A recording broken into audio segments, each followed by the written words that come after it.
Assalamualaikum warahmatullahi wabarakatuh. Waalaikumsalam warahmatullahi wabarakatuh. Selamat pagi semuanya. Pagi Bu. Tadi pun. Ya Bu.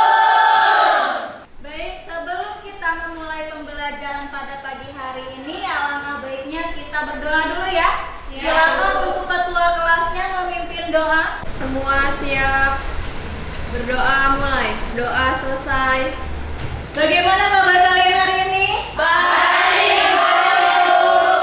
Alhamdulillah ya, kalau misalkan kalian sehat semua, dijaga kesehatan selalu ya. Ya Bu. Baik, agar kalian mulai pembelajaran pada pagi hari ini lebih semangat lagi, silakan ikuti aba-aba dari ibu kita, tepuk hebat, tepuk semangat, dan tepuk fokus, oke?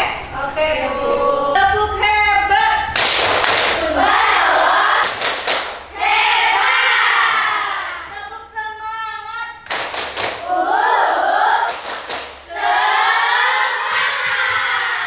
Tepuk fokus. Melihat, mendengar, sungguh-sungguh, fokus. Oke, sebelum kita memulai pembelajaran, ibu absen dulu ya. Ya Bu. Astri, Hadir Bu. Vika, Hadir. Nia Chandra. Hadir. Berarti ini yang ada yang sakit, ada yang bentara ya? Ya Bu. Baik.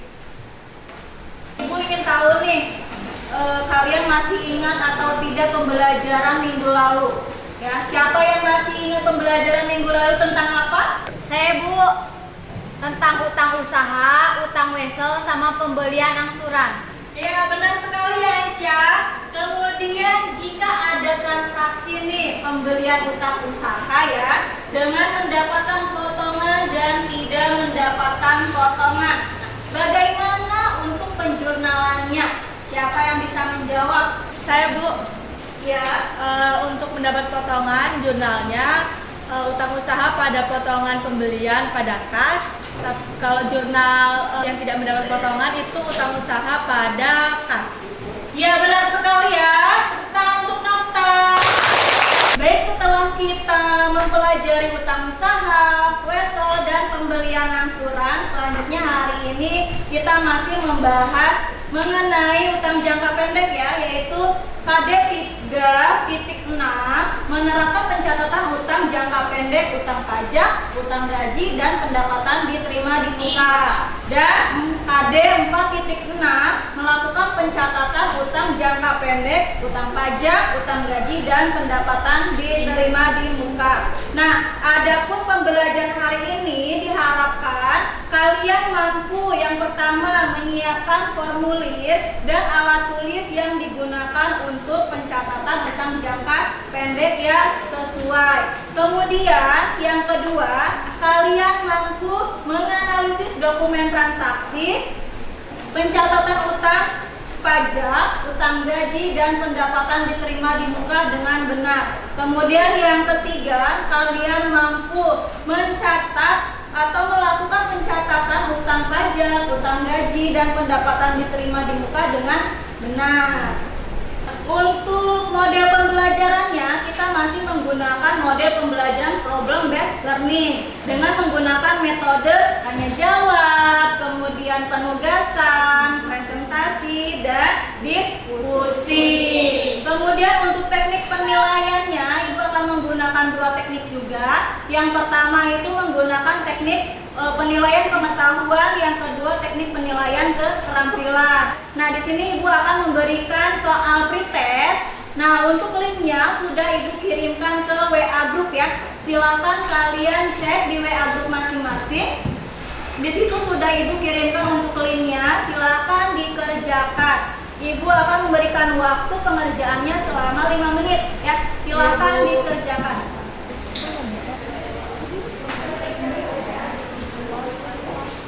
Baik, apakah sudah selesai semua? Sudah. Nah, di sini Ibu akan menayangkan sebuah video ya. Silakan nanti kalian perhatikan dari video yang Ibu tayangkan ini ya. Ya Bu. Kemudian nanti silahkan baca sendiri dari handout yang sudah Ibu kirimkan ke WA Group. Silakan nanti dibuka untuk handoutnya ya, ataupun nanti bisa kalian baca di buku paket ya. Iya, Bu. Oke, silakan diamati.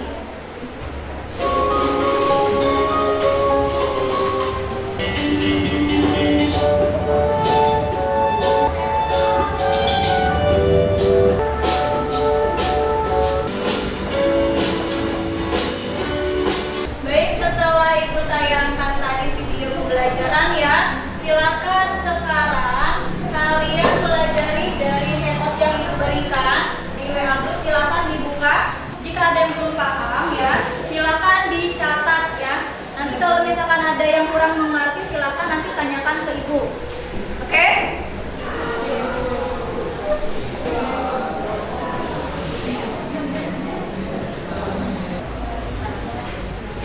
Baik, apakah ada yang ingin ditanyakan? Saya Bu, Ya, Rani, silakan.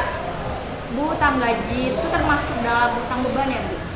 Baik, apakah ada yang bisa menjawab pertanyaan dari Rani? Ya Bu. Iya, Ayu. Ya betul, karena utang gaji itu termasuk dalam utang beban karena biaya gaji diakui sebagai biaya yang harus dikeluarkan, tetapi belum dibayarkan hingga akhir periode atau akhir bulan karena dibayarkan di awal bulan. Oleh sebab itu, biaya gaji dianggap sebagai utang beban yang masih dibayarkan oleh perusahaan. Ya, benar sekali ya yang dijelaskan oleh Saudari Ayu. Beri hapus dulu untuk Ayu. Kemudian, kalau pendapatan diterima di muka nih. Nah, maksudnya itu bagaimana? Ayo, siapa yang bisa menjelaskan? Saya Bu, Iya, Bibi, silakan.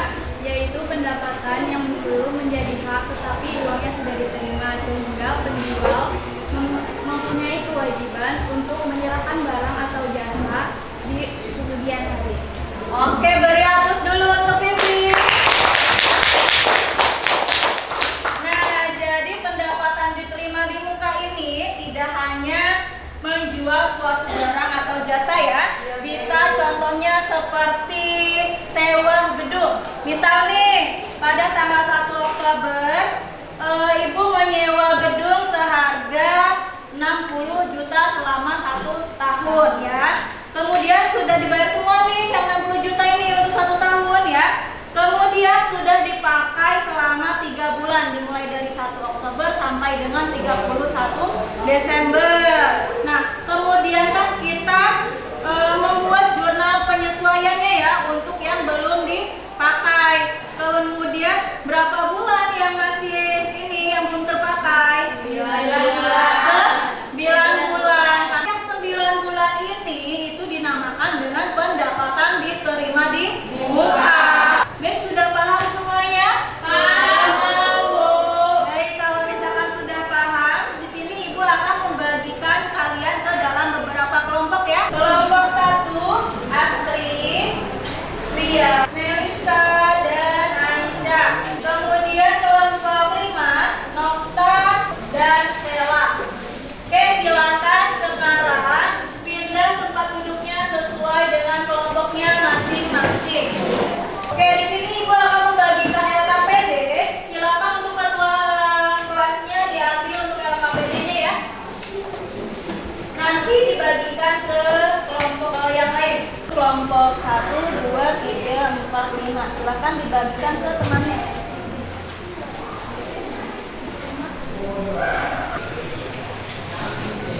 Sudah dapat semua LKPD-nya? Sudah Bu.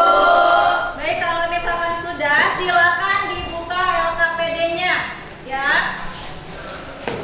Nah, yang tidak dapat hard copy-nya, silakan Ibu sudah mengirimkan di ini ya WA Group ya, silakan dibuka. Nah, untuk di LKPD ini, untuk perintahnya sama seperti ya pertemuan sebelumnya ya. Kalian menganalisis dari dokumen transaksi yang ada di LKPD.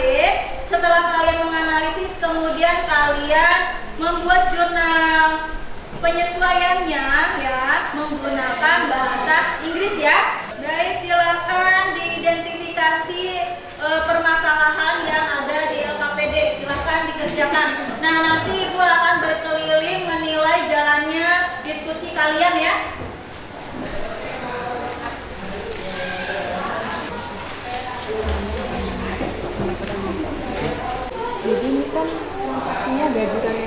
dibayar tanggal 2 Januari 2020. Apakah ada kesulitan? Saya Bu, Ya, Intan. Setelah kita menganalisis dokumen transaksi yang ada di LKPD ini, selanjutnya kan jurnalnya ditulis menggunakan bahasa Inggris. Ya. Nah, di sini terdapat bukti memorial semua kan di transaksi ini. Itu dibuat jurnal penyesuaiannya juga, Bu. Iya, betul ya. Jadi nanti dibuat jurnal penyesuaiannya ya. Karena ini kan dia bukti memorial. Jadi harus dibuat untuk jurnal penyesuaiannya. Kemudian jangan sampai lupa untuk di jurnalnya itu kalian tulis tanggalnya, kemudian invoice-nya jangan sampai lewat ya. Oke, harus lebih teliti lagi ya dalam mengerjakannya. Oke, silakan didiskusikan. Sampai mana diskusinya? 2, Bu. Transaksi 2. Ini tentang apa yo? Tentang utang listrik dan telepon. Tentang hutang listrik dan telepon. Untuk jurnalnya apa? Beban listrik dan telepon pada utang listrik. Untuk pencatatannya itu masih beban listrik dan telepon pada utang listrik dan telepon, karena kan ini masih menjadi beban. Beda halnya dengan kalau misalkan nanti di bulan selanjutnya itu sudah dibayar. Nah, maka nanti untuk penjurnalannya dibalik ya. Jadi utang listrik dan telepon pada beban listrik dan telepon. Ya, silahkan dilanjutkan ya. Baik, apakah sudah selesai semua? Sudah.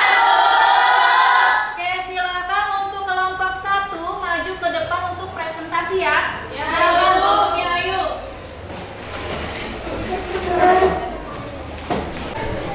Assalamualaikum warahmatullahi wabarakatuh. Waalaikumsalam warahmatullahi wabarakatuh. Kami di sini dari kelompok 1 akan mempresentasikan hasil diskusi dari kelompok kami yang akan dijelaskan oleh Ayu.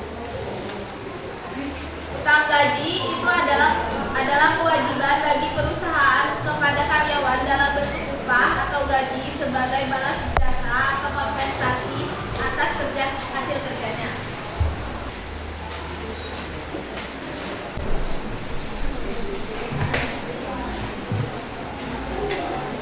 Nah, untuk dokumen 1 itu utang gaji. Di situ kan keterangannya adalah gaji karyawan akan dibayar tanggal 2 Januari 2022 sebesar 31.250. Nah, untuk jurnal penyesuaiannya adalah beban gaji pada utang gaji. Kenapa bisa beban gaji? Karena dia memiliki beban gaji yang bertambah, sehingga dia kalau beban gaji bertambah itu di sisi debit, kalau utang gaji bertambah di sisi kredit. Untuk nominalnya adalah 31.250. Untuk jurnal pembaliknya itu pada saat sudah dibayar. Itu dibalik utang gaji pada beban gaji karena dia sudah berkurang. Untuk bahasa Inggrisnya akan dibacakan oleh Oscar. Tanggal 31 bulan 12 2021, invoice-nya 01 per BM. BM itu bukti memorial. Terus akunnya wages and salary expense pada accrued expense. Nominalnya 31.250. Terus accrued expense-nya sama juga 31.250. Ya, silakan jika ada temannya yang ingin memberikan pendapat atau tanggapan atau ingin ada yang mau tanya, silakan. Saya mau nanya, mengapa itu di dokumen transaksi 1 harus dibikin jurnal pembaliknya? Saya akan menjawab pertanyaan dari Astri tadi. Kenapa bisa dibuat jurnal pembalik? Karena jika bulan berikutnya melakukan pembayaran, maka dibuat jurnal pembalik utang gajinya berada di sisi debit, beban gajinya ada di sisi kredit. Sudah jelas? Sudah, Bu. Sudah. Jadi kalau misalkan sudah, silakan presentasinya ditutup ya. Kemudian nanti silakan duduk di tempatnya lagi. Sekian presentasi dari kelompok kami. Wassalamualaikum warahmatullahi wabarakatuh. Waalaikumsalam warahmatullahi wabarakatuh.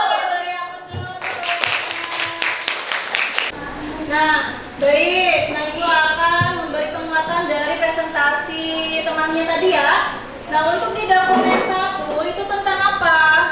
Tentang utang gaji. Nah, untuk yang di situ itu kan bukti memorial ya. Berarti untuk bukti memorial itu dicatatnya itu menggunakan jurnal penyesuaian ya. Nah, untuk jurnal penyesuaian utang gaji ini apa? Jurnalnya beban gaji pada utang gaji. Beban gajinya berada di sisi debit. Utang gajinya berada di sisi kredit. Kenapa masih bisa disebut dengan beban? Karena masih belum dibayar. Nah, kemudian kalau misalkan di bulan berikutnya itu sudah dibayarkan, maka kita membuat jurnal pembayaran. Seperti ini ya. Utang gajinya ada di sisi debit, kemudian beban gajinya ada di sisi kredit. Kenapa utang gajinya ada di sisi debit? Karena utangnya sudah dibayar, maka utang gajinya berkurang.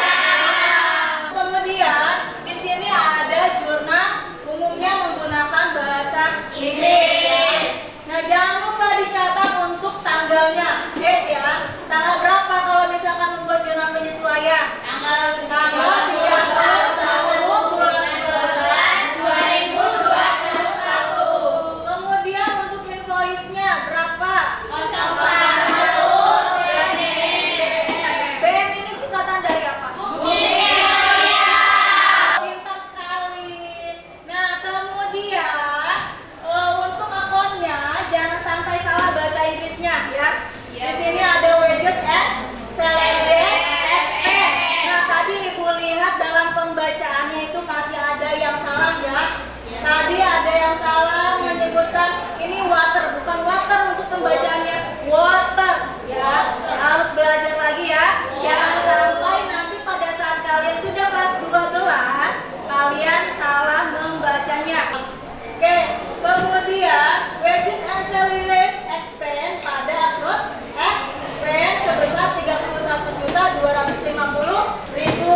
Kemudian yang dokumen 2, bahasa Inggrisnya apa? Beban listrik, electricity, telepon, and water expense. Kemudian utang listrik dan teleponnya masuk ke accrued expense. Sebesar berapa?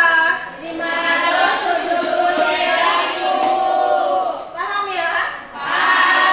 Kemudian silakan kalau misalkan sudah diperbaiki LKPD-nya nanti dikumpulkan ke Ibu lagi ya. Iya, Bu.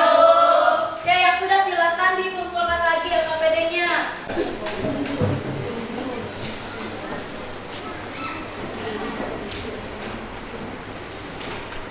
Oke, terima kasih ya Intan. Oke, sudah semua ya? Sudah. Apakah ada yang bisa menyimpulkan pembelajaran kita pada pagi hari ini? Saya, Bu. Ya, Asri. Dari pembelajaran kali ini saya menyimpulkan bahwa utang jangka pendek itu adalah utang yang pembayarannya tidak melebihi jangka waktu 12 bulan atau 1 tahun. Ya. Kita juga tadi mempelajari tentang utang jangka pendek, utang pajak, utang gaji, dan pembayaran diterima di muka. Pendapatan Ya, diterima di muka. Oke, beri hapus dulu untuk Asri ya. Nah, jadi untuk utang jangka pendek itu tadi apa? Utang jangka pendek lebih jangka 12 bulan. Nah, kemudian di dalam utang jangka pendek ini terdiri dari apa aja? Utang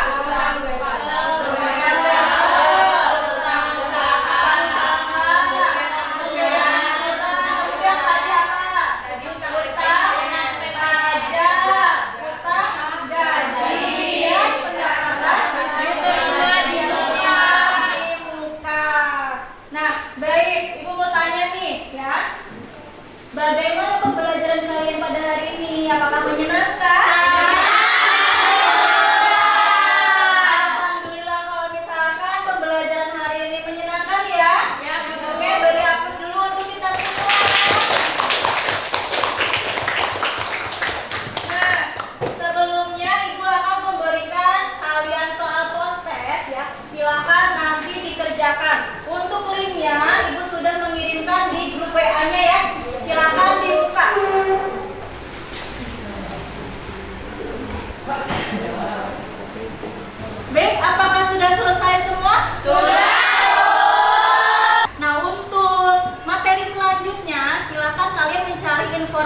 nanti baik dari internet maupun dari buku paket ya di rumah itu tentang kartu utang ya. Silahkan dipelajari di rumah masing-masing, oke? Oke.